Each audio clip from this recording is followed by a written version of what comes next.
Hello friends, welcome to I2 prime education. Friends, आज हम लोग बहुत ही ज्यादा इंपॉर्टेंट टॉपिक डिस्कस करने वाले हैं जो कि एक्टिव और पैसिव का है। तो हम लोग इसको डिस्कशन करते हैं बिना टाइम वेस्ट किए। स्टार्ट करते हैं। Work according to its voice. Work according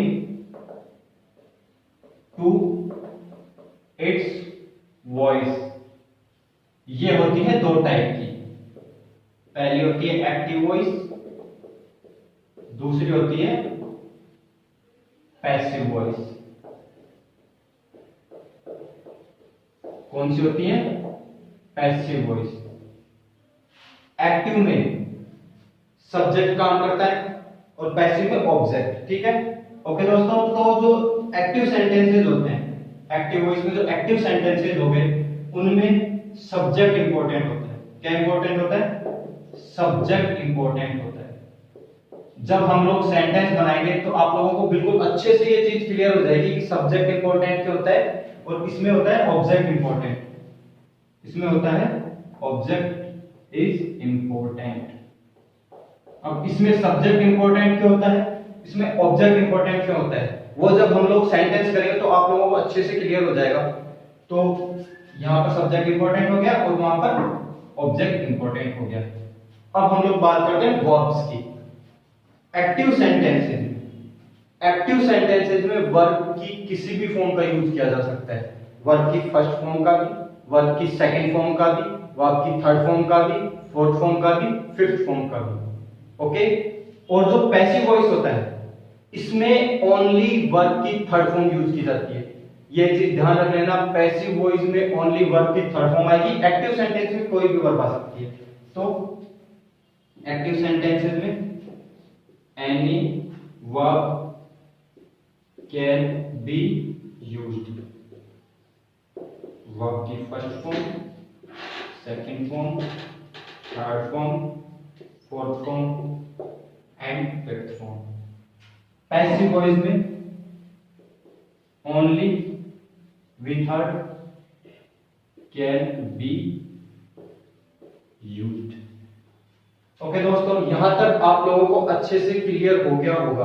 बहुत ही इंपॉर्टेंट टॉपिक है इंग्लिश के अंदर, इसको बहुत ही अच्छे से समझना आप लोग। ओके, क्लियर है ना यहां तक? मैं अब इसको एक बार स्क्रीनशॉट ले लो, मैं आगे आप लोगों को पढ़ाता हूं। ओके, अब हम लोग बात करते हैं कि हम लोगों को पता कैसे चलेगा कि कौन सा सेंटेंस तो एक्टिव का सेंटेंस है और कौन सा सेंटेंस पैसिव का सेंटेंस है।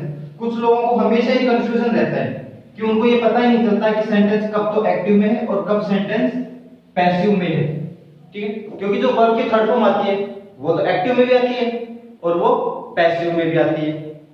तो कब वर्ब की थर्ड फॉर्म एक्टिव में है और कब वर्ब की थर्ड फॉर्म पैसिव में है, ये अपने को पता कब चलेगा, ये बहुत ज्यादा कंफ्यूजन होता है। तो इस चीज को आप बहुत ही आराम से बारीकी से समझना, मैं बिल्कुल इजी वे में आपको बता रहा हूं। जो वर्ब की थर्ड फॉर्म आती है, ये मैं एक्टिव सेंटेंसेस की बात कर रहा हूं, और वर्ब की थर्ड फॉर्म पैसिव में भी आती है।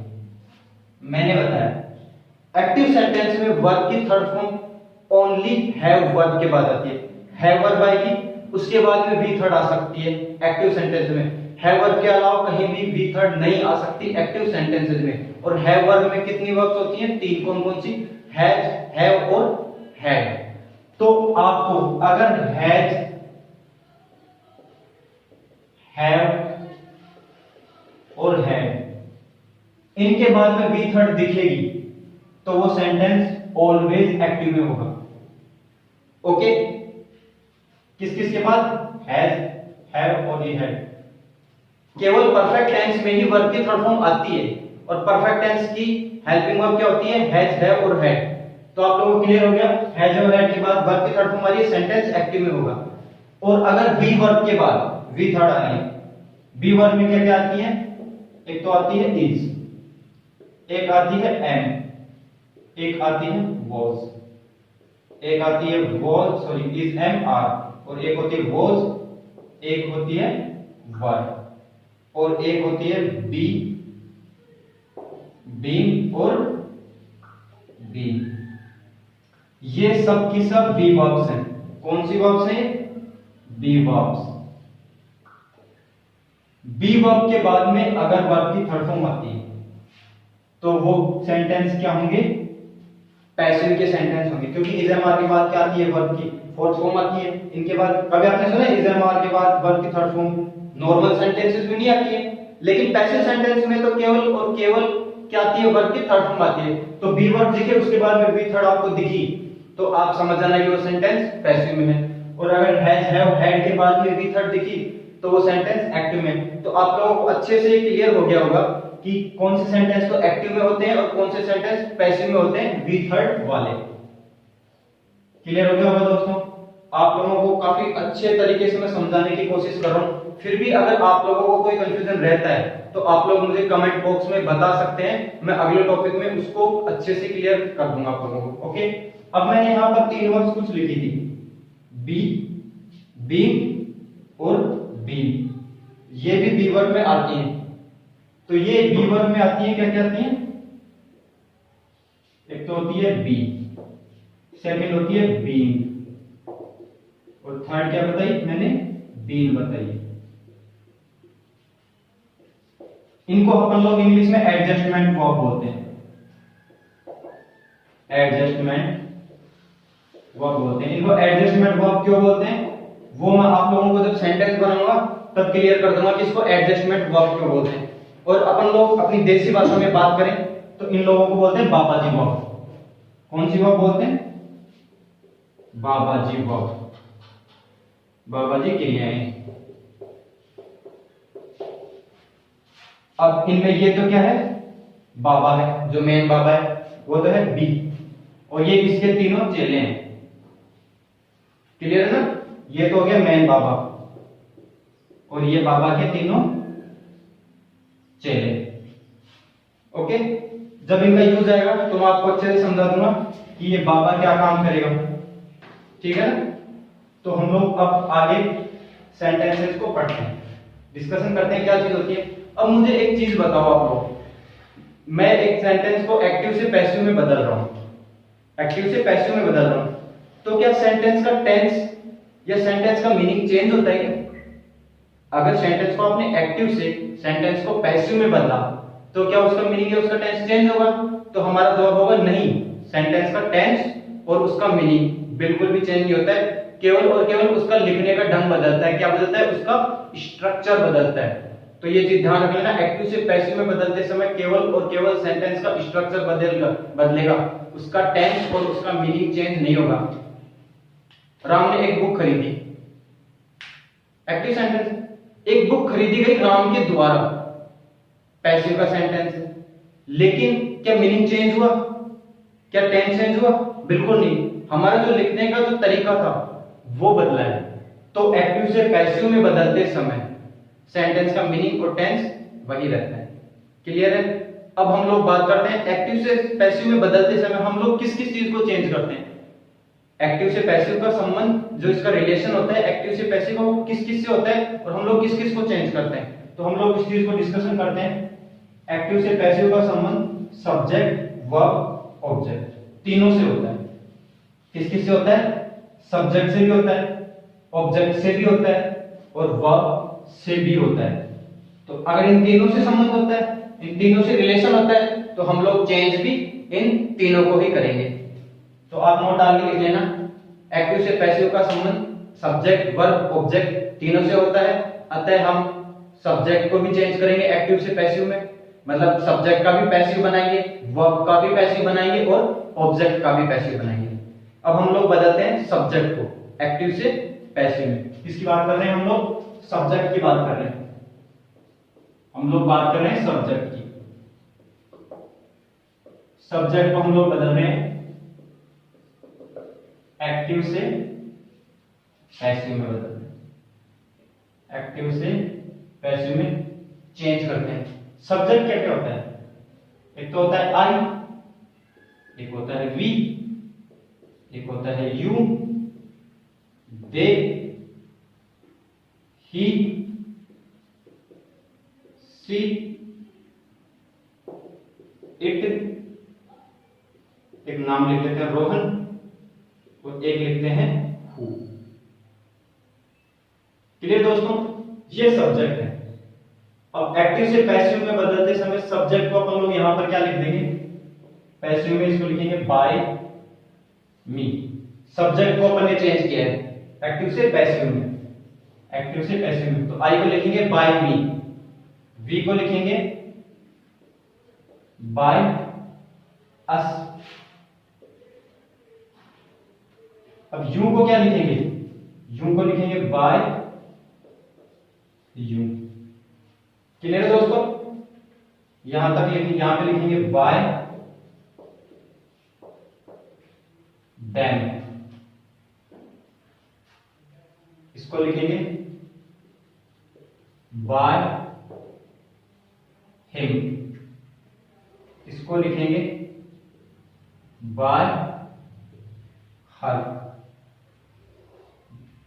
अब इसको क्या लिखेंगे, इसको कुछ भी नहीं लिखेंगे, इसका पैसिव नहीं बनता है, ये क्या है, नो पैसिव।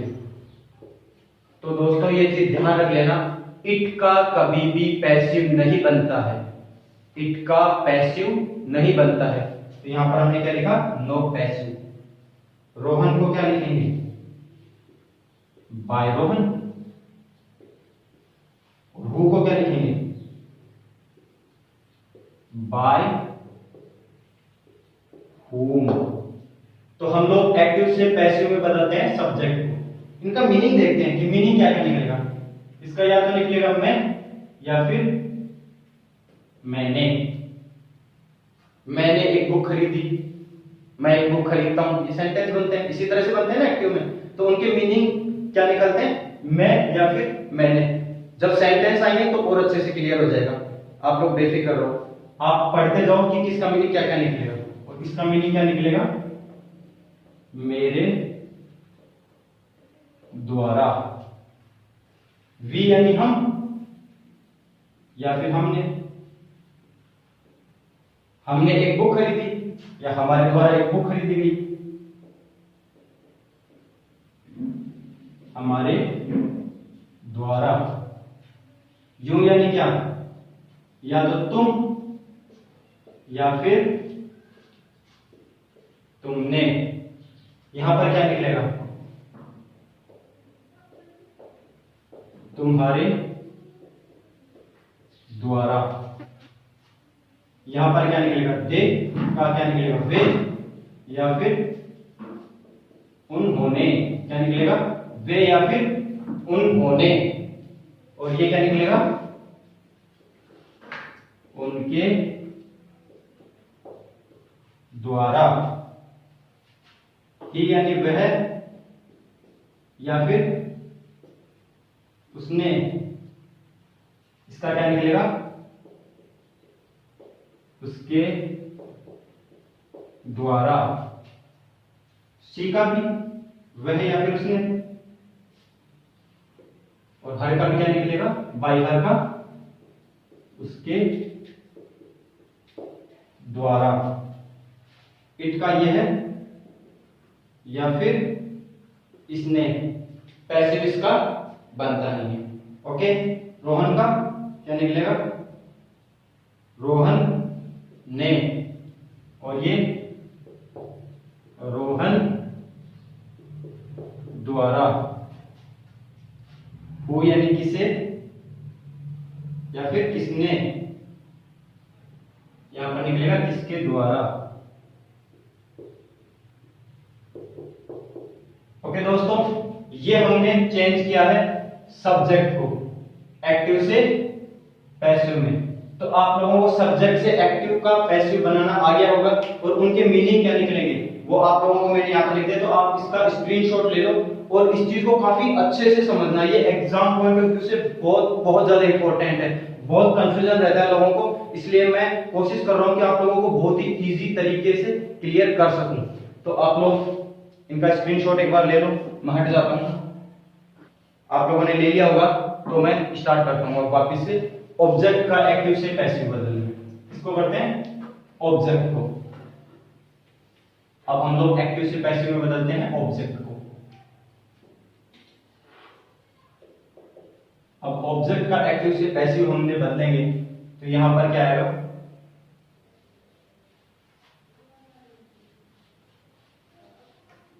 देखना कैसे बदलते हैं हम लोग ऑब्जेक्ट को एक्टिव से पैसिव में।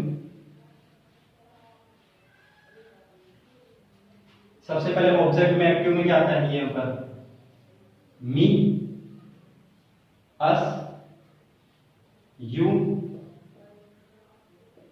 Them, him, her, it, Rohan और whom। ये एक्टिव सेंटेंसेस में है।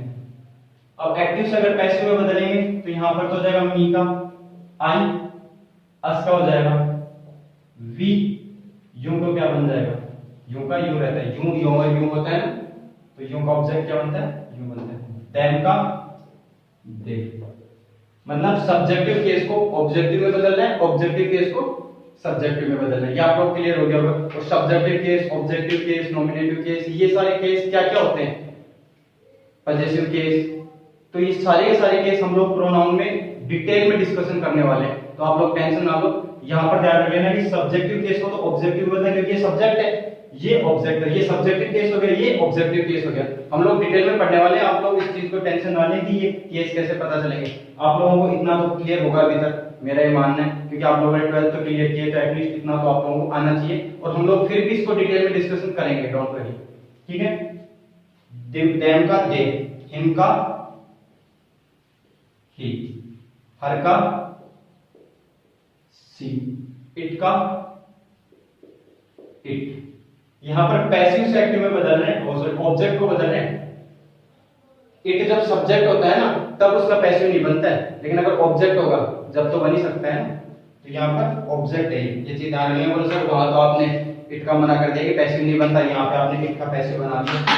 तो यहाँ पर ये क्या है, ऑब्जेक्ट है, और वहां पर क्या था, वो सब्जेक्ट था। तो ये चीज क्लियर रखना, अगर इट सब्जेक्ट है तब पैसिव नहीं बनेगा, यहाँ पर इट ऑब्जेक्ट है तो उसका पैसिव बनेगा। क्लियर है। रोहन को रोहन,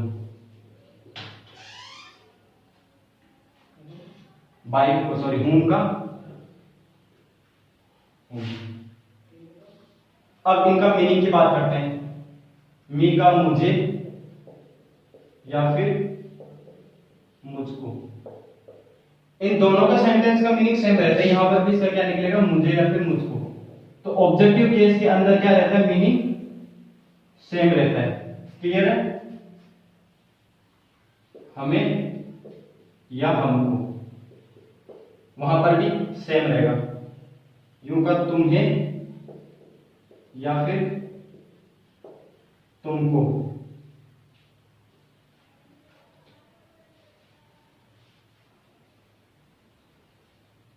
हमें या फिर याद है यहां पर हमको, तुम्हें या फिर तुमको,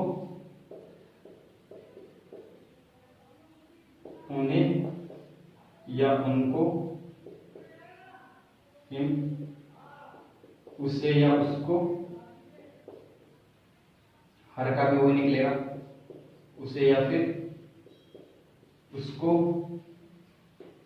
इसे या फिर इसको, यहां पर निकलेगा रोहन या फिर रोहन को, हुम यानी किसे या फिर किसको।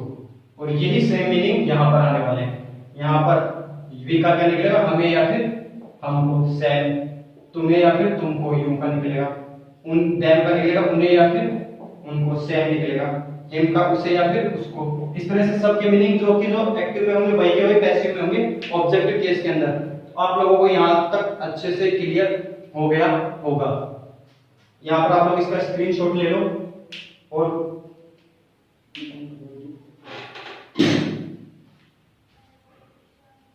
20 मिनट हो गए।